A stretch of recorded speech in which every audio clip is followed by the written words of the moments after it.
दोस्तों, तो अगर आपने भी मध्य प्रदेश वन रक्षक, जेल प्रहरी, सहायक जेल अधीक्षक के एग्ज़ाम के लिए फॉर्म अप्लाई किया है, या फिर दोस्तों अस्पताल सहायक के 2026 के एग्ज़ाम के लिए अगर आपने अप्लाई किया है, या फिर दोस्तों एमपी में अगर आपने कोई भी वैकेंसी के लिए अगर फॉर्म अप्लाई किया है, या फिर दोस्तों अगर आप करने वाले हैं, तो आप सभी लोगों को पता ही होगा कि एमपी में जो सिलेबस अभी चेंज होने वाला है और जिसमें दोस्तों एमपी जीके के अब आपके 25 क्वेश्चन पूछे जाएंगे। तो दोस्तों आज की इस प्रैक्टिस सेट में हम टोटल 25 क्वेश्चन करेंगे।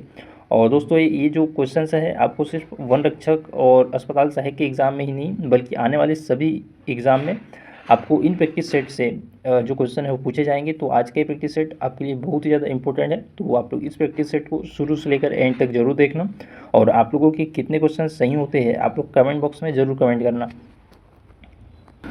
दोस्तों, तो फर्स्ट क्वेश्चन है, मध्य प्रदेश का सबसे बड़ा राष्ट्रीय उद्यान कौन सा है? कान्हा राष्ट्रीय उद्यान, बांधवगढ़ राष्ट्रीय उद्यान, संजय दुबरी राष्ट्रीय उद्यान या फिर पन्ना राष्ट्रीय उद्यान। दोस्तों, तो मध्य प्रदेश का सबसे बड़ा राष्ट्रीय उद्यान है संजय दुबरी राष्ट्रीय उद्यान, आपको याद होना चाहिए। इसके बाद दोस्तों सेकंड क्वेश्चन है हमारा, भीमबेटका श्रेयासय किस ज़िले में स्थित है? तो दोस्तों भीमबेटका का श्रेयासय रायसेन ज़िले में स्थित है। जिसके बाद दोस्तों हमारा थर्ड क्वेश्चन है, मध्य प्रदेश का प्रथम सौर ऊर्जा पार्क कहाँ स्थित किया गया है? तो रीवा में, नीमच में, मंदसौर में या फिर दोस्तों सागर में।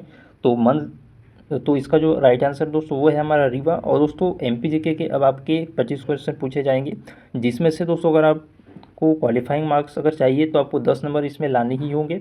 वहीं दोस्तों अदर स्टेट की स्टूडेंट्स की बात करें तो एमपी में दोस्तों अगर पेपर देने आते हैं तो वो भी दोस्तों जनरल में काउंट होंगे, तो उनको भी 10 नंबर पर ही क्वालिफाई माना जाएगा। वहीं दोस्तों एमपी के एसटी और एससी वाले स्टूडेंट्स को 8 नंबर पर इसमें क्वालिफाई माना जाएगा। तो दोस्तों आप लोग समझ सकते हैं कि मध्य प्रदेश में जीके आप लोगों का कितना ज़्यादा इंपॉर्टेंट होने वाला है आने वाली सभी भर्ती परीक्षाओं के लिए। इसलिए दोस्तों आज से हम रेगुलर जो है वो एमपी जीके की ऐसी ही प्रैक्टिस सेट करेंगे, जिसमें दोस्तों आप लोगों को बहुत ही ज़्यादा फ़ायदा मिलने वाला है। इसलिए आप लोग इस प्रैक्टिस सेट को और आने वाले सभी प्रैक्टिस सेट को पूरे लास्ट तक जरूर देखना, जिससे आने वाले सभी एग्जाम में दोस्तों अगर इन प्रैक्टिस सेट से कोई भी क्वेश्चन आए तो आपसे वो गलत ना हो। दोस्तों तो थर्ड क्वेश्चन हमारा हो गया है, जिसका आंसर रीवा है। मध्य प्रदेश का प्रथम सौर ऊर्जा पार्क कहाँ स्थित है? तो रीवा में है।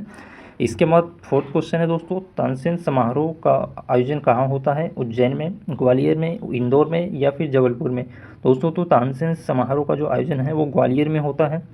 इसके बाद है दोस्तों, मध्य प्रदेश का सबसे बड़ा आदिवासी समूह कौन सा है? तो दोस्तों मध्य प्रदेश का सबसे बड़ा आदिवासी समूह है भील, जिसमें आपका बैगा रहेगा ऑप्शन में, कोरकू रहेगा, सहरिया रहेगा, भील रहेगा। तो आपको चॉइस करना दोस्तों, भील जो है वो राइट आंसर है।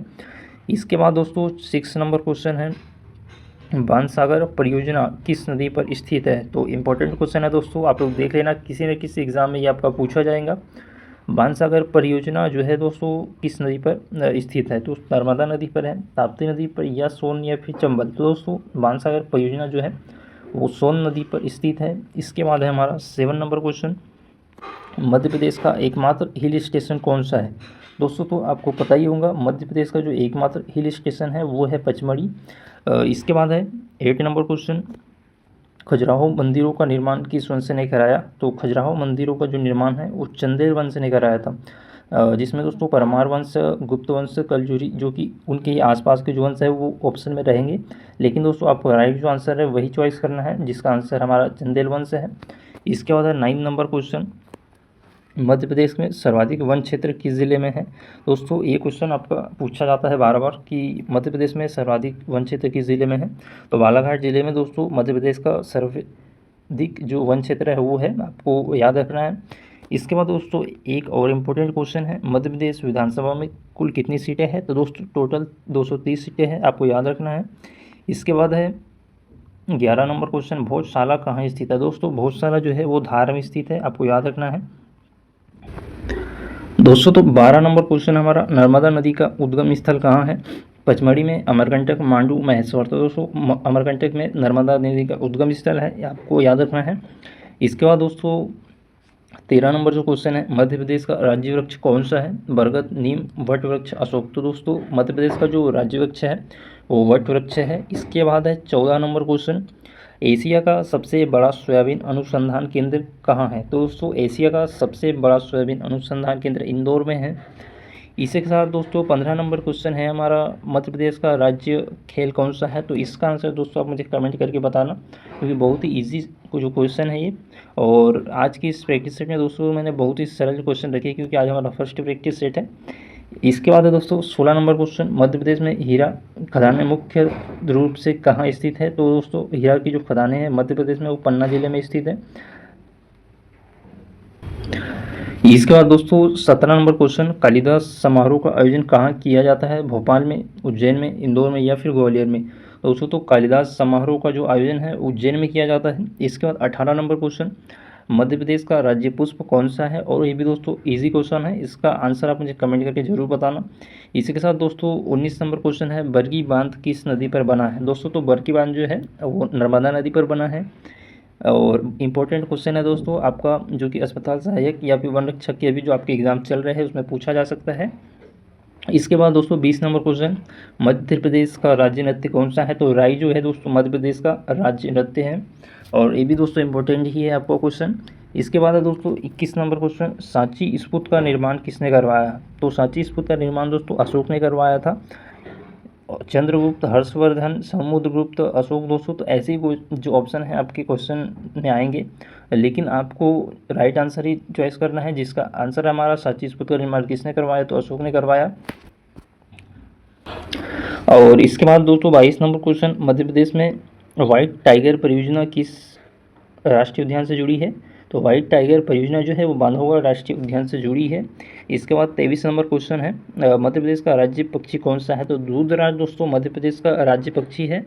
इसके बाद दोस्तों 24 नंबर जो क्वेश्चन है, ओरछा किस नदी के किनारे स्थित है। दोस्तों तो ओरछा जो है वो बेतवा नदी के किनारे स्थित है, आपको याद रखना है।